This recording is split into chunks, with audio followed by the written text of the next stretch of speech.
Hello everybody, welcome to the next episode.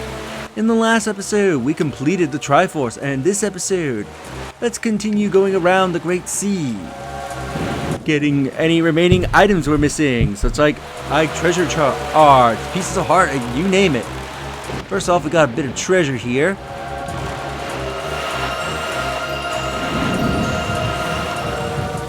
Also, I might grab out my bow, just to deal with these annoying sharks.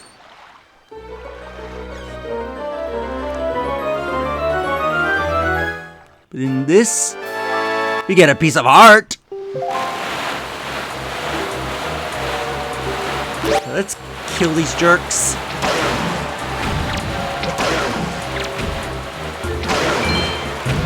Alright, now, where is the map fish? Where did you come from? Where is the map? Where's the map? There he is. There's the map.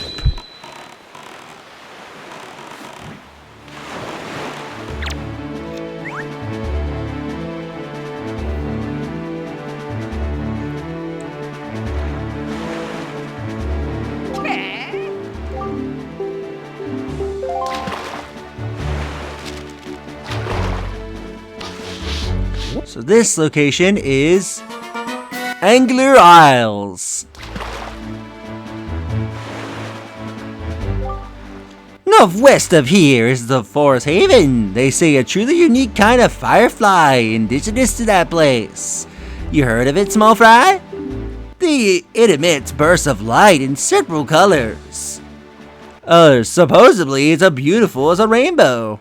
If you want to capture one though, you have to have a bottle to keep it in. He tells you that you can catch the fireflies in there. Yeah, so there's a few things we can do here at Angler's Isle. You can see that these islands are made of nothing but blocks. First off, if we come up here, there's a little hidden cave.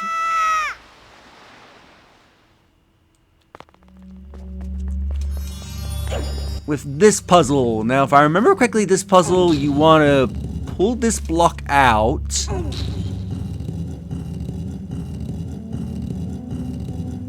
want to move it all the way over here. You want to first have it be connected to the blocks. Climb out, pull this block as far as you can. I believe you push this block back by one.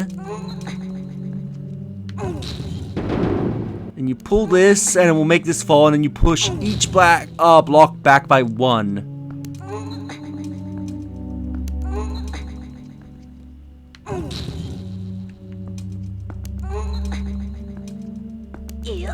And that will get you up here, where you can use your shield to reveal this treasure chest.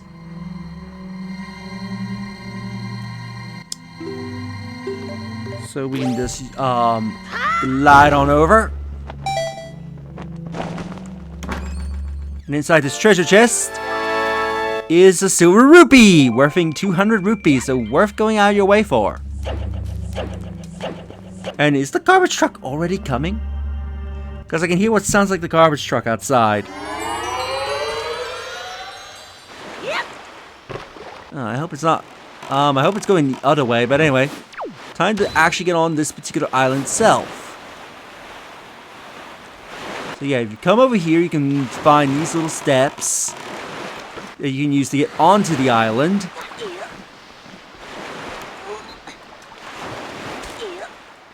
And you want to look around the outside of it, because there's a block here you can pull.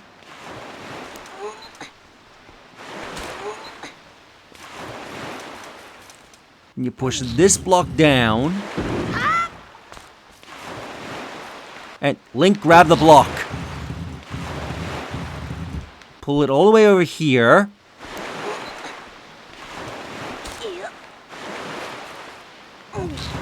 You push this block all the way out. And up here, what does this treasure contain? A dead blue chew, that's what.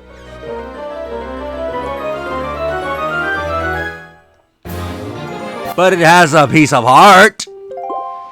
We get another heart for our troubles. We are 2 hearts away from completing our heart container. So let's head off into the Great Sea and into the next square. Which is definitely an interesting square if I remember correctly. Do we honestly have another one of those stupid sharks around?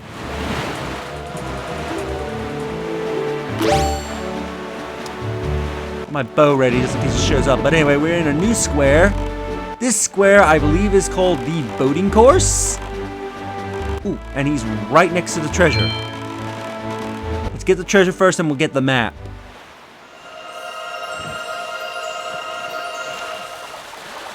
But yeah, this square is interesting because I believe this square has no piece of hearts or treasure charts to find in it at all.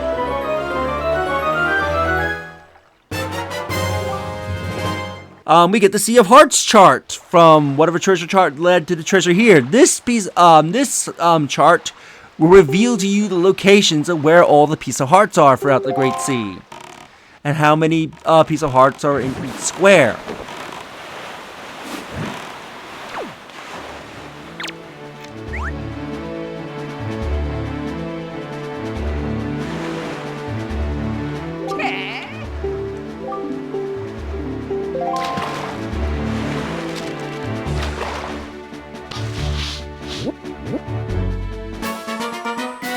The boating course.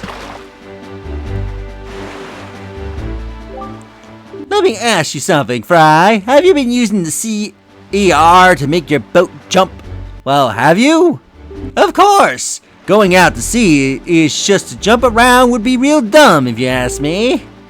Anyway, you can do is tilt the L stick to move your tiller just as you land.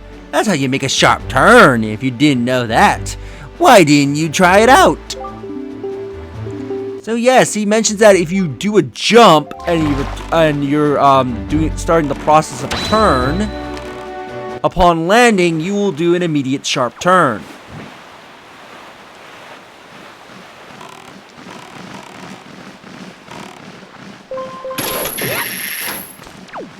Yeah, we can get up here. There's a little hidden cave here. I forget what this has. I don't think it's anything worth noting. But it is a sort of a battle dungeon filled with these annoying guys.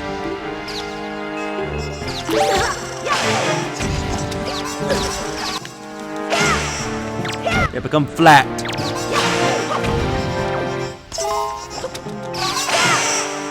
Oh, I squished multiple in the price of one. I forget if they infinitely respawn in here.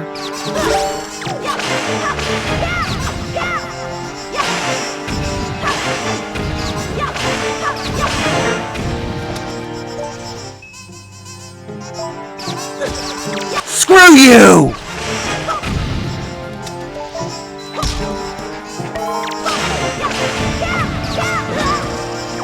Oh, come on! I think I might cut until I get this.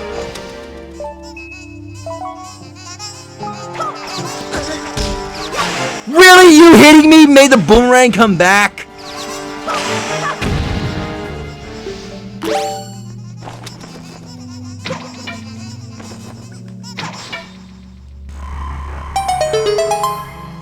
Well, at least that made me realize this isn't you have to hit them all at once kind of deal. I can see why I don't remember this cave.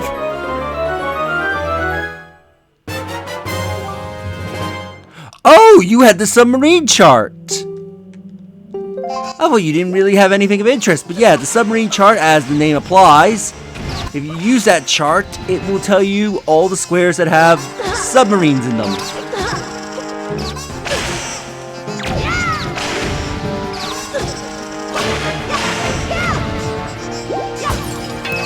I hate these guys!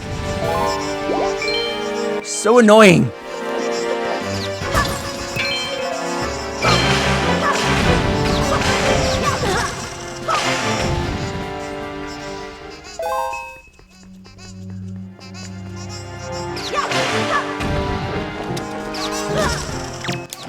Son of a bitch!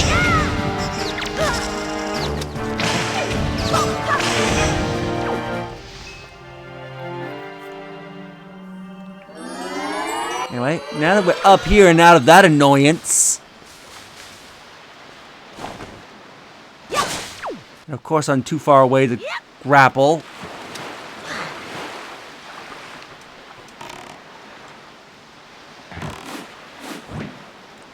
Move over here. Somehow missed the wood. Now you got this guy here. Make sure you take his photo because this is the only square he appears in. I believe he counts. I think he counts towards the windfall set. Anyway, we got him. He's got a bunch of barrels and stuff here.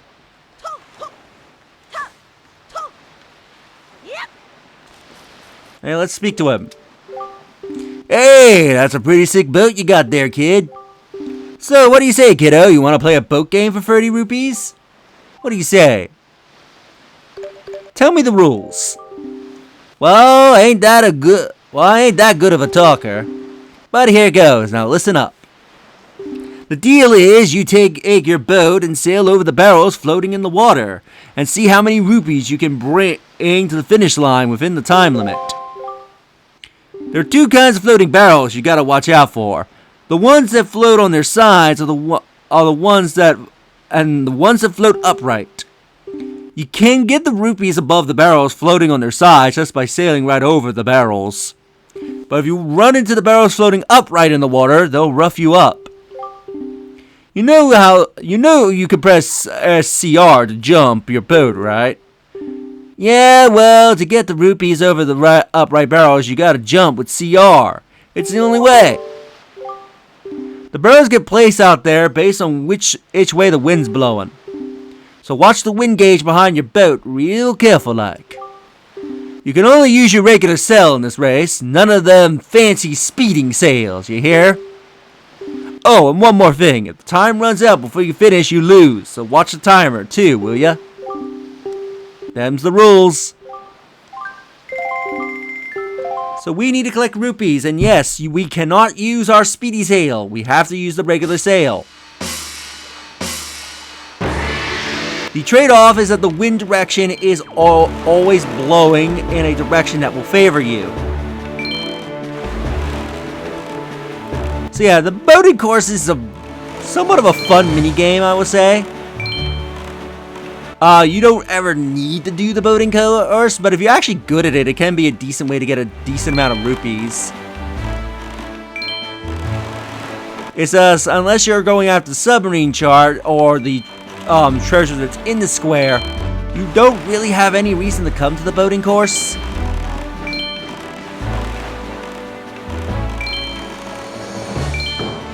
Well, how did I not get knocked off there? I clearly clipped through that barrel. He also has exploding barrels here for some reason. He was, kind enough not to mention those.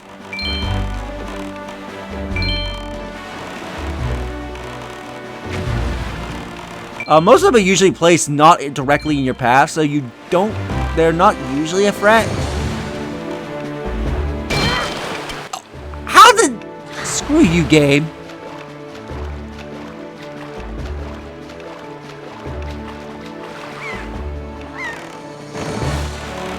And that's what he means by rough you all up, is that they'll knock you out your boat and make you waste time.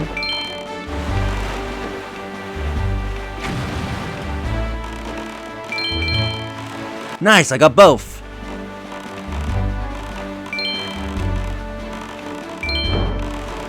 Okay, I clipped through that barrel. And we got a red rupee near the end.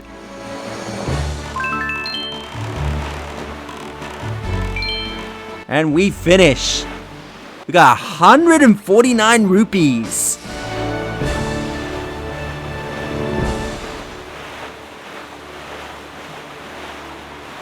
And we just clipped through the boating course. Oh, way to be. Alright then, here's the 149 rupees you collected, as I promised. They're all yours. Enjoy, kiddo. Looks like you made a fortune. Come back and do it again sometime. So yeah, it can be a decent way to make money. There are better ways to make money, but not a bad way.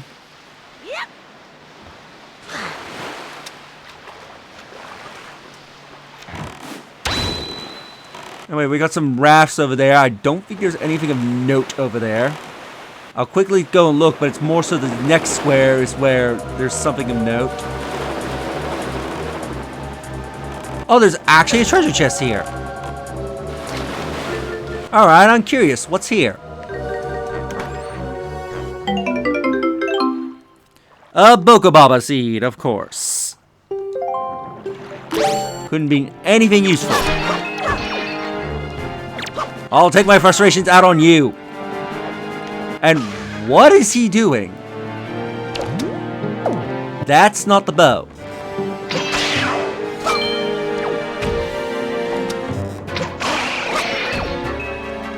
Ooh, blue rupee. Give me money.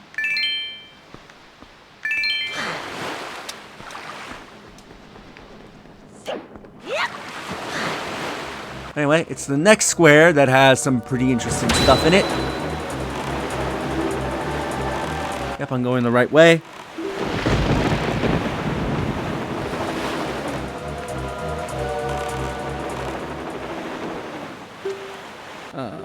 Get me some bait for the map fish of the square.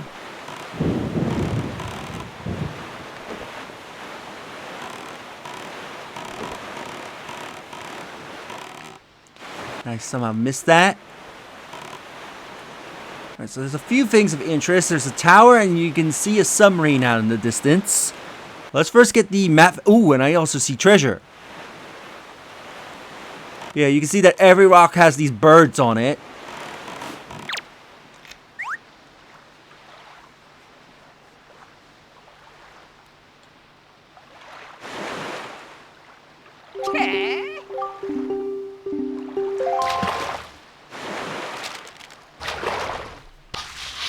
We're almost done with our sea chart. There's only one area left. And this is 5-star Isles. Have you seen it, small fry? The ghost ship. 'Cause it's real. It's even been seen here in these very waters.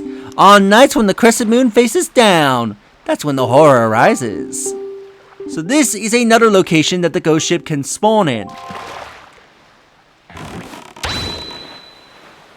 So you might be coming here if you're looking for the ghost ship.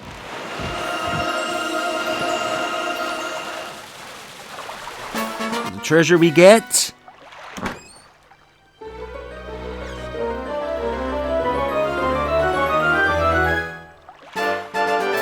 Is a piece of heart.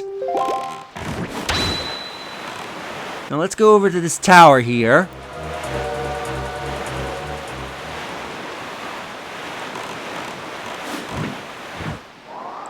Time to do battle. How did I not hit that cannon?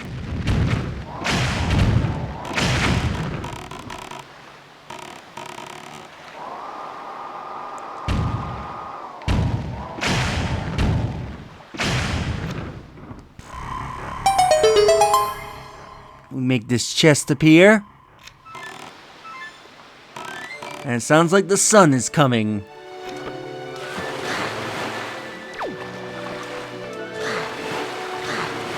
Link, climb the ladder.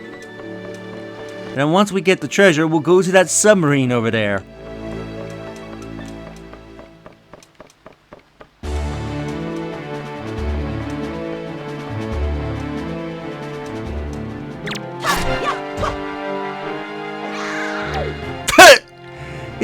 He jumped to get up and it cost him his life.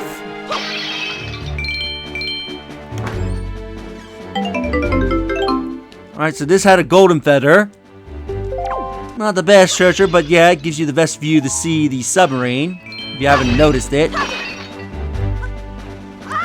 But still, I like that. He was on the ledge, so when he did his jump to get back on his feet, it caused him to fall to his doom.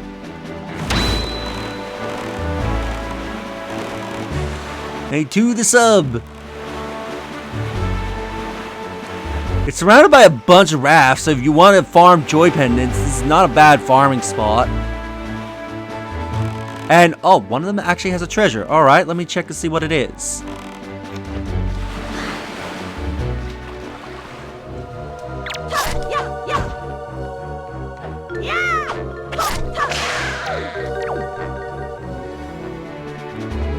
What is in this treasure? A red ruby, nice. Let's board the submarine and see what goodies lie in this submarine.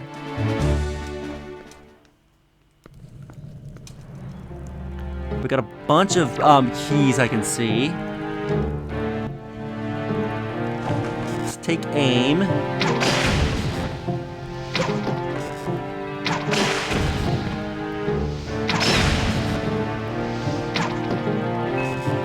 Come on.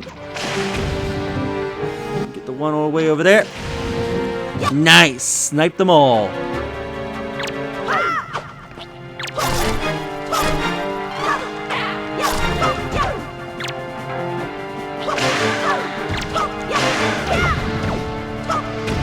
Let's catch these two by surprise.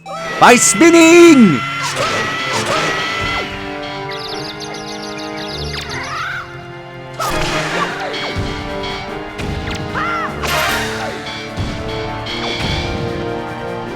Joy pendant.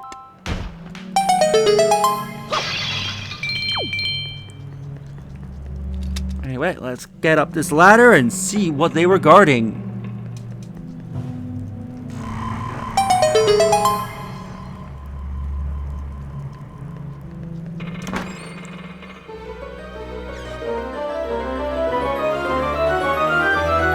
It is a piece of art. Yeah, definitely worth coming to this submarine. I don't know why there's water jugs here. I don't know why you would need them. I guess to put out the fires on their weapons, but otherwise I don't see why you need the water jugs. But with that, we will end the episode here, and in the next episode, we will continue through the Great Sea.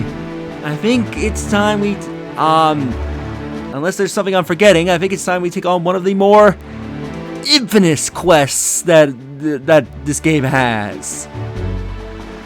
If you enjoyed this episode, do like the videos, it helps tremendously. Subscribe if you haven't already, leave a comment down below on your thoughts on this episode, and share the video so that way more people can discover my content and help the channel grow. And I'll see you all in the next episode. Later.